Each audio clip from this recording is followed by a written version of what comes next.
Hi అండి. అందరికీ నమస్కారం. 'పల్లవి కథల ప్రపంచం' ఛానల్‌కి స్వాగతం. ఈరోజు స్టోరీ 'ముడిపడిన బంధం' ఎపిసోడ్ 105. ఈ స్టోరీ గనుక మీకు నచ్చినట్లయితే ప్లీజ్ లైక్ చేయండి, షేర్ చేయండి, తప్పకుండా సబ్స్క్రైబ్ చేసుకోండి. మీ విలువైన అభిప్రాయాలను కామెంట్ రూపంలో తెలియచేయండి. హైప్ ఆప్షన్ కనిపిస్తే హైప్ పాయింట్స్ కూడా ఇవ్వండి. ఎవరైనా మన ఛానల్‌ని ఫస్ట్ టైమ్ చూస్తుంటే గనక ప్లీజ్ అండి దయచేసి సబ్స్క్రైబ్ చేసుకొని చూడండి. ఇక ఆలస్యం చేయకుండా స్టోరీలోనికి వెళ్ళిపోదాం. దేవ మార్నింగ్ లేచి తన జాగింగ్ కంప్లీట్ చేసుకొని, "శ్రీ, ఈరోజు డాడీని కలవాలి. ఏర్పాటు చూడు" అని గంభీరంగా అంటాడు. శ్రీధర్, "ఇప్పటికిప్పుడంటే పర్మిషన్ కుదరదు దేవా. డాడీని కలవడానికి నేను పర్మిషన్ తీసుకుంటాను. ఒక 2 డేస్ వెయిట్ చెయ్యి" అని అనడంతో దేవ కోపంగా చూస్తూ, "నేను ఈ రోజే కలవాలి. నువ్వేం చేస్తావో నాకు తెలీదు. డాడీని కలవడానికి పర్మిషన్ తీసుకో" అని అంటాడు. దేవ, "శ్రీ, నా పాత మొబైల్ ఎక్కడా?" అని అడగడంతో శ్రీధర్ కొంచెం కంగారుగా, "నాకు తెలీదు దేవా. నీ థింగ్స్ అన్నీ డాడీ దగ్గరే ఉండాలి. ఆయన ఎక్కడ పెట్టారో నాకు ఐడియా లేదు" అని చిన్నగా అంటాడు. దేవ, "డాడీ గురించి లాయర్‌తో మాట్లాడుతున్నావా?" అని అని అడగడంతో, "మాట్లాడుతున్నాను దేవా. బెయిల్ కోసం ఎంత ట్రై చేసినా టైం పట్టేలాగా ఉంది. ఇప్పుడున్న సిట్యుయేషన్‌లో డాడీ ఎలా అయినా బయటికి రావాలి" అని అంటాడు. దేవ అనుమానంగా చూస్తూ, "బెయిల్ కూడా రానంత స్ట్రాంగ్ కేసేంటి?" అని అడగడంతో శ్రీధర్ జరిగిన విషయమంతా చెప్తారు. అది అంతా విన్న దేవ కోపంతో ఊగిపోతూ, "వాట్? మీరు ఒకసారి ప్రాబ్లమ్‌లో ఇరుక్కున్నప్పుడు ఆ మేనేజర్‌ని పట్టుకోవాలి కానీ, వాడి వైఫ్‌ని కిడ్నాప్ చేయడమేంటి?" అని అడుగుతాడు. శ్రీధర్, "దేవా, ఇప్పుడున్న పరిస్థితుల్లో అవన్నీ అనవసరం. నువ్వు డాడీని కలవాలి అన్నావు కదా! నేను ఏర్పాటు చేస్తాను. ఆఫ్టర్‌నూన్ వెళ్ళడానికి రెడీగా ఉండు" అని చెప్పి అక్కడి నుండి వెళ్ళిపోతాడు. దేవా కోపంగా ఆలోచిస్తూ, "అంజు, ఇంకా కొన్ని రోజులు వెయిట్ చెయ్యి. ఇక్కడున్న ప్రాబ్లమ్స్ అన్నీ క్లియర్ చేసి, అప్పుడు మన లెక్క తేలవడానికి నీ దగ్గరికి వస్తాను. ఈసారి ఎట్టి పరిస్థితుల్లో నువ్వు నన్ను తప్పించుకోలేవు. నన్ను పెళ్లి చేసుకోవడానికి రెడీగా ఉండు" అని అనుకుంటూ ఉంటాడు. శాలిని తన రూమ్‌లోనికి వెళ్ళి అక్కడున్న వస్తువులన్నీ చెల్లాచెదురుగా పగలగొడుతూ ఉంటుంది. దేవరాజ్ శాలిని దగ్గరకు వచ్చి, "ఏమైంది బేబీ? ఎందుకంత కోపంగా ఉన్నావు?" అని లాలనగా అడుగుతాడు. శాలిని కోపంగా చూస్తూ, "ఇంకేం చేయమంటారు డాడ్? ఇంట్లో వాళ్ళకి ఇష్టమొచ్చినట్టు అన్నీ చేసుకుంటూ పోతున్నారు. బావ అంటే ఇష్టం. బావకి నాకు పెళ్లి చేయండి అంటే కనీసం ఒక్కళ్ళు కూడా పట్టించుకోలేదు. ఆ గీత ఎక్కడి నుంచి వచ్చిందో తెలీదు. ఇంట్లో ఎవరికీ తెలియకుండా అందరిని మోసం చేసి బావని పెళ్లి చేసుకుంది. అయినా సరే వాళ్ళందరూ దాన్ని నెత్తిన పెట్టుకొని చూసుకుంటున్నారు. వాళ్ళ హ్యాపీనెస్‌కి నేను ఎక్కడ అడ్డొస్తానో ఏమో అని అనుమానంతో ఎవడో ఒకడిని తీసుకొచ్చి పెళ్లి చూపుల్లో కూర్చోబెట్టారు. కనీసం నా అభిప్రాయంతో సంబంధం లేకుండా వాళ్ళు నా పెళ్లి నిశ్చయించినప్పుడు మీరేం చేశారు? కనీసం మా కూతురికిప్పుడు పెళ్లి చేసే ఉద్దేశ్యం లేదు అని కూడా చెప్పలేకపోయారు. మమ్మీ అయితే ఏకంగా మాకీ పెళ్లి ఇష్టమే అని ఒప్పుకుంది. వాడు ఈరోజు నాతో ఇష్టమొచ్చినట్టు బిహేవ్ చేస్తున్నాడు. ఈ పెళ్లి ఎలా అయినా ఆపాలని నేను చూస్తుంటే నన్ను బెదిరిస్తున్నాడు. వాడి కాన్ఫిడెన్స్ లెవెల్స్ చూస్తుంటే వాడు ఖచ్చితంగా ఈ పెళ్లి ఆపకుండా ఏదో ఒకటి చేస్తాడు. డాడ్, మీరేం చేస్తారో నాకు తెలీదు. వాడు నా జోలికి రాకూడదు. నాతో పెళ్లిని వాడే ఆపేయాలి. ఏదో ఒకటి చేయండి అని గట్టిగా అంటుంది. దేవరాజ్, టెన్షన్ పడకు శాలిని. ఈ పెళ్లి ఆపే బాధ్యత నాది. వాడు మాటలతో చెప్తే వినేలాగా లేడు. వాడి సంగతి నేను చూసుకుంటాను. నువ్వు ప్రశాంతంగా ఉండు అని అంటారు. శాలిని దేవరాజ్‌కి హగ్ హగ్ చేసుకొని థాంక్ యూ డాడ్ అని చెప్పి అక్కడి నుండి వెళ్ళిపోతుంది. గీత వాళ్ళ లంచ్ కంప్లీట్ చేసుకొని క్లాస్‌లోనికి వెళ్ళి వాళ్ళ ప్లేసెస్‌లో కూర్చుంటారు. ప్రియ గీత దగ్గరకు వచ్చి, "ఎక్కడికి వెళ్లారు మీ ముగ్గురు? మీకోసం ఇందాకటి నుండి చూస్తున్నాను. ఒక్కరు కూడా కనిపించడం లేదు" అని అంటుంది. గీత, "ఏం లేదు. కొంచెం అనీజీగా అనిపించడంతో వాకింగ్ చేద్దామని వెళ్ళాము. ఏమైంది?" అని అంటుంది. "ఏం లేదు. మార్నింగ్ మీరు క్లాస్‌కి రాలేదేంటి? హెల్త్ ఏమైనా బాగోలేదా?" అని డౌటొచ్చింది అని అంటుంది. గీత, "అలాంటిదేం లేదు. కొంచెం ట్రాఫిక్ ఎక్కువగా ఉండడం వల్ల నేను రావడానికి లేట్ అయింది. వీళ్ళిద్దరూ కూడా నా కోసమే క్లాస్‌కి రాకుండా ఆగిపోయారు" అని అంటుంది. అలా ఆ రోజుకి క్లాసులు కంప్లీట్ అవ్వడంతో గీత, మధు ఇంటికి స్టార్ట్ అవుతారు. గీత ఇంటికి వెళ్ళేసరికి మంగ హెల్ప్‌తో వసుంధర గారు పూలమాలలు కడుతూ ఉంటారు. గీత వాళ్ళ దగ్గరకు వెళ్లి కూర్చొని, "నేను కూడా హెల్ప్ చేయనా అత్తయ్య?" అని అడుగుతుంది. వసుంధర గారు గీత వైపు చూసి, "ఇప్పుడే వచ్చావు కదా గీత! వెళ్ళి కొంచెం రెస్ట్ తీసుకో. మార్నింగ్ ఎప్పుడో లేచావు. బాగా టైర్డ్ అయిపోయి ఉంటావు కదా!" అని ప్రేమగా అంటారు. మధు బొంగమూతి పెట్టుకొని, "అమ్మా! నువ్వెప్పుడైనా నాతో అంత ప్రేమగా మాట్లాడావా? ఎంతైనా నీకు నీ కోడలంటేనే ఇష్టం. నేనంటే ఎవరికీ లెక్కలేదు" అని అంటుంది. శాంతి గారు చిన్నగా నవ్వుతూ, "ఈ ఇంట్లో ఎవరైనా నీ తర్వాతే మధు. ఇంటి ఆడపిల్లవి. ఎప్పుడూ నవ్వుతూ ఉండాలి" అని అంటారు. పద్మావతి గారు మధు చెవి మెలిపెడుతూ, "గీత కాలేజీ నుండి రాగానే వాళ్ళ దగ్గరకు వెళ్ళి ఏమైనా హెల్ప్ చేయాలా అని అడిగింది. కానీ నువ్వు చక్కగా సోఫాలో కూర్చొని కబుర్లు చెప్తుంది చాలక ఇంకా గీతతో పోల్చుకుంటున్నావా?" అని అడుగుతారు. మధు కొంచెం గట్టిగా, "అబ్బా! పద్దు, బాగా నొప్పిగా ఉంది. ప్లీజ్ వదులు" అని అంటుంది. పద్మావతి గారు మధుని వదిలి వెళ్లి సోఫాలో కూర్చొని గీత వైపు చూస్తూ, "గీత, వెళ్లి ఫ్రెష్ అయ్యిరా. నీతో చాలా పని ఉంది" అని అంటారు. గీత తన రూమ్‌కి వెళ్లి ఫ్రెష్ అయ్యి శారీ కట్టుకొని బయటికి వచ్చి, "చెప్పు పద్దు, ఏం చేయాలి?" అని అడుగుతుంది. పద్మావతి గారు తులసి దళాలు ఇచ్చి, "ఇవన్నీ దండగా కట్టు గీత" అని అనడంతో గీత ఆ పనిలో పడుతుంది. దేవ జైలుకు వెళ్ళి చక్రపాణి కోసం వెయిట్ చేస్తూ ఉంటాడు. చక్రపాణి మెల్లగా నడుచుకుంటూ దేవా దగ్గరకు వచ్చి దేవాని ఆశ్చర్యంగా చూస్తూ, "నేను చూస్తున్నది నిజమేనా? నిజంగానే వచ్చావా?" అని ఆనందంగా అడుగుతాడు. దేవ చక్రపాణిని హగ్ చేసుకొని, "సారీ డాడ్. మీరు ప్రాబ్లమ్‌లో ఉన్నప్పుడు నేనేమీ చేయలేకపోయాను" అని బాధగా అంటాడు. చక్రపాణి దేవా ఫేస్ చూస్తూ, "బాధపడకు దేవా. ఇప్పుడు నువ్వొచ్చావు కదా! నాకు ఎలాంటి భయం లేదు. నువ్వు నన్ను ఖచ్చితంగా బయటికి తీసుకొస్తావన్న నమ్మకం నాకుంది. నేను జైల్‌లో ఉన్నాను అన్న బాధ కన్నా, నువ్వు కోమా నుండి కోలుకున్నావన్న ఆనందం ఎక్కువగా ఉంది" అని ఆనందంగా అంటాడు. దేవ గంభీరంగా, "ఇదంతా జరగడానికి కారణం ఎవరు?" అని అడుగుతాడు.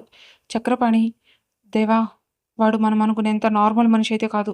వాడు చాలా డేంజర్ లాగా ఉన్నాడు. ఒక కిడ్నాప్ కేస్ అడ్డం పెట్టుకొని నన్ను లోపలికి తీసుకొచ్చాడు. ఇక్కడికి వచ్చిన తర్వాత గానీ నాకర్థం కాలేదు. వాడేదో పెద్ద స్కెచ్ వేశాడు. నాకు బెయిల్ రాకుండా చేసి నన్ను ఈ జైల్లోనే ఉండేలాగా చేస్తున్నాడు" అని అంటాడు. దేవ కోపంగా, "నిన్ను టచ్ చేసేంత ధైర్యం ఎవరికుంది డాడ్? మిమ్మల్ని ఈ పరిస్థితికి తీసుకొచ్చింది ఎవడైనా సరే వాడిని అస్సలు వదలను" అని కోపంగా అంటాడు. చక్రపాణి మెల్లగా మాట్లాడుతూ, "ముందు నేను బయటికి రావాలి దేవా. దానికి ఏర్పాట్లు చూడు. ఏం చేస్తావో, ఎలా చేస్తావో నాకు తెలీదు. నేను అతి త్వరలో ఈ జైల్లో నుండి బయటికి రావాలి" అని గంభీరంగా అంటాడు. దేవ, "మీరేం టెన్షన్ పడకండి డాడ్. అదంతా నేను చూసుకుంటాను. మీకు ఈ పరిస్థితి కల్పించిన వాడిని తీసుకొచ్చి మీ ముందు నుంచోపెడతాను" అని అక్కడి నుండి బయటకు వస్తాడు. చక్రపాణి పెద్ద కొడుకు కోమా నుండి తిరిగి బయటకు వచ్చాడన్న ఆనందంలో చాలా సంతోషంగా ఉంటాడు. దేవ ఇంటికి వెళ్ళేసరికి శ్రీధర్ ఒక ఫైల్ తీసుకువచ్చి దేవ ముందు పెడతాడు. దేవ ఆ ఫైల్ ఓపెన్ చేసి అందులో ఉన్న విరాట్ ఫేస్ చూసి, "ఇతన్నెక్కడో చూశాను" అని అనుకుంటూ ఆలోచిస్తూ ఉంటాడు. దేవ మూసుకున్న కళ్ళ వెనుక విరాట్ రూపం అస్పష్టంగా కనిపిస్తూ ఉండడంతో, "దేవ, ఎక్కడ చూశాను? ఎక్కడా?" అని అనుకుంటూ ఉండగా, దేవ ఒక్కసారిగా తన కళ్ళు తెరిచి, "యెస్! ఆ రోజు అంజుతో ఉంది ఇతనే" అని అనుకుంటూ ఆ ఫైల్ చదవడం స్టార్ట్ చేస్తాడు. దేవ విరాట్ గురించి పూర్తిగా చదివి, "శ్రీధర్, ఈ సిటీకి సంబంధం లేని నలుగురు మనుషులు కావాలి. వేరే స్టేట్ నుండి రప్పించు" అని గంభీరంగా అంటాడు. శ్రీధర్ కంగారుగా, "ఏం చేయాలనుకుంటున్నావు దేవా?" అని అడిగేసరికి దేవ వికృతంగా నవ్వుతూ, "నేనొక్కడిని ఉన్నానని వాడికి తెలియాలి కదా! అందుకే చిన్న ఇంట్రడక్షన్ సీన్ ప్లాన్ చేశాను. నువ్వేం టెన్షన్ పడకు. వాడినేం చేయను. ముందు నేను చెప్పిన పని చెయ్యి" అని గంభీరంగా అంటాడు. శ్రీధర్ కొంచెం మెల్లగా మాట్లాడుతూ, "డాడీని బయటికెలా తీసుకురావడం దేవా?" అని అడుగుతాడు. దేవ శ్రీధర్ వైపు చూస్తూ, "అదంతా నేను చూసుకుంటాను. నువ్వేం టెన్షన్ పడకు. ఒక్కసారి లాయర్‌ని ఇంటికి రమ్మని చెప్పు" అని చెప్పి అక్కడ నుండి తన రూమ్‌కి వెళ్ళిపోతాడు. దేవరాజ్ తన మనుషులతో మాట్లాడి మురళి ఫోటో ఇచ్చి, "వీడిని భూమి మీద లేకుండా చేయండి" అని గంభీరంగా అంటాడు. ఆ రౌడీల్లో ఒకతను, "అన్నా, ఇతన్ని చూస్తే చాలా పెద్దింటి బిడ్డలాగా ఉన్నాడు. వీడినేమైనా చేస్తే ప్రాబ్లమ్ అవుతుందేమో" అని మెల్లగా అంటాడు. దేవరాజ్ కొంచెం గంభీరంగా, "ముందు వాడిని లేపేయండి. మీకు ఎంత డబ్బు కావాలన్నా అంత డబ్బు నేనిస్తాను. మీలో ఎవడో ఒకడు వెళ్లి సరెండర్ అయిపోండి" ఆ తర్వాత వాడికి మతి స్థిమితంగా లేదు. ఆ పిచ్చిలో తెలియక అలా చేశాడు అని వాడిని బయటికి తీసుకురావచ్చు అని అంటాడు. ఆ రౌడీ అంతా నువ్వు చూసుకుంటానంటే నాకింక ఇబ్బందేముంటుందన్నా? రేపటికల్లా వాడి చావు వార్త నీ చెవిన పడుతుంది అని చెప్పి కాల్ కట్ చేస్తాడు. టైం ఈవినింగ్ 6 అవ్వడంతో పద్మావతి గారు గీత వైపు చూసి, "గీత, నువ్వెళ్ళి రెడీ అయ్యిరా. అమ్మవారికి పూజ చేయాలి. కృష్ణ నువ్విద్దరూ ఉండాలి. కానీ కృష్ణ ఇంకా రాలేదు కదా! నువ్వు పూజ స్టార్ట్ చెయ్యి. ఆలస్యం అయ్యేలాగా ఉంది" అని అంటారు. గీత చిన్నగా తల ఊపుతూ, "అలాగే పద్దు" అని తన తల ఊపి తన గదిలోనికి వెళ్ళబోతుంటే పద్మావతి గారు కొంచెం గంభీరంగా, "అటెక్కడికి గీత" అని అడుగుతారు. గీత చిన్నగా నవ్వుతూ, "సారీ పద్దు, అలవాటైపోయి మర్చిపోయాను. పైకి వెళ్తున్నా" అని స్టెప్స్ ఎక్కి మెల్లగా నడుచుకుంటూ విరాట్ రూమ్‌కి వెళ్తుంది. గీత లోపలికి వెళ్ళి అసహనంగా బెడ్ మీద కూర్చొని, "నేనేం చేయాలనుకున్నాను? ఏం చేస్తున్నాను? ఇంట్లో నుండి ఎంత త్వరగా వీలైతే అంత త్వరగా వెళ్ళిపోవాలి అనుకున్నాను. దేవా స్పృహలోకి వచ్చాడు. నన్ను వెతుక్కుంటూ రావడానికి ఎక్కువ టైం పట్టదు. నాకు పెళ్ళయిందని తెలిస్తే విరాట్‌కి చాలా ప్రాబ్లమ్ అవుతుంది. నా వల్ల విరాట్‌కి ఏమైనా జరిగితే నేను తట్టుకోలేను. ఈ పూజ అయిపోయిన తర్వాత విరాట్‌కి మొత్తం నిజం చెప్పాలి. ఆ తర్వాత నేను ఇండియా నుండి వెళ్ళిపోవాలి" అని అనుకుంటూ టైం అయిపోతుంది అని గుర్తుకు వచ్చి ఒక శారీ తీసుకొని ఫ్రెష్ అవ్వడానికి వెళ్తుంది. పద్మావతి గారు కాల్ చేయడంతో విరాట్ ఆఫీస్ నుండి స్టార్ట్ అయ్యి స్పీడ్‌గా డ్రైవ్ చేసుకుంటూ ఇంటికి వస్తాడు. విరాట్ లోపలికి వెళ్ళేసరికి పద్మావతి గారు కోపంగా చూస్తూ, "నీకు మార్నింగ్ వెళ్ళేటప్పుడే చెప్పాను కదా కృష్ణ! ఈవినింగ్ కూడా పూజ చేయాలి. అర్లీగా రమ్మని. అయినా నువ్వింత ఆలస్యంగా వస్తే ఎలా?" అని చిరుకోపంగా అడుగుతారు. విరాట్ కొంచెం మెల్లగా మాట్లాడుతూ, "సారీ నాని, అర్జెంట్ మీటింగ్ ఉండడం వల్ల లేట్ అయిపోయింది. రేపటి నుండి కరెక్ట్‌గా టైంకి వచ్చేస్తాను. ఇప్పుడు ఇప్పుడు నువ్వు పర్మిషన్ ఇస్తే ఒక్క 2 మినిట్స్‌లో వెళ్ళి రెడీ అయ్యి వచ్చేస్తాను" అని అంటాడు. పద్మావతి గారు, "సరే త్వరగా వెళ్ళిరా. గీత కూడా పైనే ఉంది. రెడీ అయితే తనని కిందకి రమ్మని చెప్పు" అని అంటారు. విరాట్ పైకి వెళ్ళి డోర్ ఓపెన్ చేయడానికి చూస్తే గీత లోపల లాక్ చేయడం వల్ల ఆ డోర్ ఓపెన్ అవ్వడం లేదు. విరాట్ డోర్‌ని గట్టిగా నాక్ చేయడంతో గీత మెల్లగా నడుచుకుంటూ వచ్చి డోర్ ఓపెన్ చేసి ఎదురుగా ఉన్న విరాట్‌ని చూసి, "సారీ సార్, మీరిప్పుడు వస్తారు అనుకోలేదు. అందుకే డోర్‌కి లాక్ పెట్టాను" అని మెల్లగా అంటుంది. విరాట్ గీత వైపు చూస్తూ అలానే ఉండిపోతాడు. గీత అనుమానంగా విరాట్ వైపు చూసి, "సార్ వినిపిస్తుందా?" అని గట్టిగా అడుగుతుంది. విరాట్ స్పృహలోనికి వచ్చి కొంచెం కంగారుగా, "నిన్ను నాని కిందకి రమ్మని పిలుస్తుంది. ఏదో అర్జెంట్ వర్క్ ఉందంట. త్వరగా వెళ్ళు" అని అంటాడు.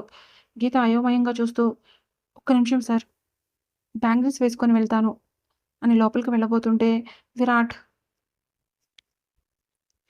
చక్కగా రెడీ అయిన గీత వైపు చూస్తూ ఆ బ్యాంగిల్స్ అన్నీ గీత చేతిలో పెట్టి, "ఏదో అర్జెంట్ వర్క్ ఉందంట. కిందకి వెళ్ళు. బ్యాంగిల్స్ కిందకి వెళ్ళి కూడా వేసుకోవచ్చు" అని కొంచెం గట్టిగా అంటాడు. గీత విచిత్రంగా చూస్తూ ఆ రూమ్ నుండి బయటకు వెళ్తుంది. గీత వెళ్ళిపోవడంతో విరాట్ డోర్ లాక్ చేసుకొని తన గుండెల మీద చెయ్యి వేసుకొని, హమ్మయ్య అని అనుకుంటూ ఉంటాడు. దేవుడా, ఏంటి నాకు ఈ పరీక్ష? ఆ పంతులు గారేమో మనసులో కూడా తప్పుగా ఆలోచించకూడదు అని చెప్తారు. నా కళ్ళ ముందు అది అంత చక్కగా రెడీ అయ్యి కనిపిస్తే నా మనసు కంట్రోల్ చేసుకోవడం చాలా కష్టం అని అనుకుంటూ ఒక టవల్ తీసుకొని ఫ్రెష్ అవ్వడానికి వెళ్తాడు. గీత తన చేతికి బ్యాంగిల్ వేసుకుంటూ మెల్లగా నడుచుకుంటూ కిందకు వచ్చి పద్మావతి గారి ఎదురుగా వచ్చి నుంచుంటుంది. ఆవిడ గీత వైపు అలానే చూస్తూ, "అలా కంగారుగా బ్యాంగిల్స్ వేసుకోకపోతే పైనే వేసుకొని రావాల్సింది కదా! పొరపాటున చెయ్యి జారితే ఏం చేస్తావు?" అని చిరుకోపంగా అడుగుతారు. గీత కొంచెం మెల్లగా మాట్లాడుతూ, "అదేంటి పద్దు, ఏదో అర్జెంట్ పని ఉందని చెప్పి నువ్వే కిందకి రమ్మని చెప్పావంట కదా! అందుకే త్వరగా రావాలి అని అలానే వచ్చేశాను" అంటుంది. పద్మావతి గారు, "సరేలే అదంతా తర్వాత. నువ్వు ముందు దేవుడి గదిలోనికి వెళ్ళి దీపం వెలిగించు" అని అనడంతో గీత దేవుడి గది లోపలికి వెళ్ళి వసుంధర గారి సాయంతో అమ్మవారికి చక్కగా పూజ చేసి దీపారాజన చేస్తుంది.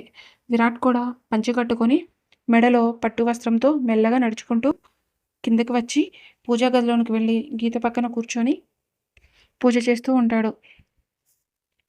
పద్మావతి గారు అమ్మవారిని అలానే చూస్తూ, "ఎలాంటి ఆటంకం జరగకుండా వీళ్ళిద్దరి చేత పూజ పూర్తయ్యేలాగా చూడు తల్లి" అని మనస్ఫూర్తిగా కోరుకుంటారు.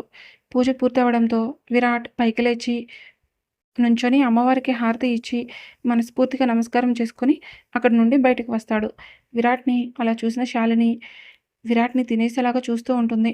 అది గమనించిన శాంతి గారు శాలిని వైపే చూస్తూ, "శాలిని లోపలికి వెళ్లి ప్రసాదం తీసుకురా" అని గంభీరంగా అంటారు. శాలిని శాంతి గారిని మనసులో బండబూతులు తిట్టుకుంటూ, "ఇంట్లో నేను తప్ప ఈవిడికి ఇంకెవరూ కనిపించరా?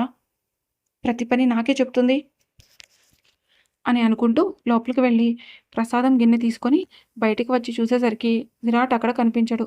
విరాట్ కోసం హాలంతా వెతుకుతున్న శాలిని దగ్గరకు శాంతి గారు వెళ్ళి, "ఏంటి చూస్తున్నావు? వెళ్ళి అందరికీ ప్రసాదం ఇవ్వు" అని గట్టిగా అనడంతో శాలిని కొంచెం మెల్లగా, "బావ ఎక్కడ చిన్నత్త" అని అడుగుతుంది. శాంతి గారు కొంచెం గంభీరంగా, ఇప్పుడు విరాట్‌తో "నీకేంటి అవసరం" అని అడిగేసరికి శాలిని ప్రసాదం చూపిస్తూ, "అదే ప్రసాదం ఇద్దామని అడుగుతున్నాను" అని కంగారుగా అంటుంది. శాంతి గారు కొంచెం సీరియస్‌గా, "ముందు ఇక్కడున్న వాళ్ళకి ఇవ్వు.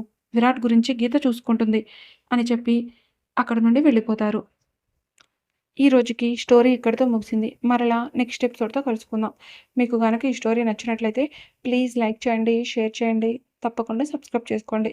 మీ విలువైన అభిప్రాయాలను కామెంట్ రూపంలో తెలియచేయండి. Thank you for watching.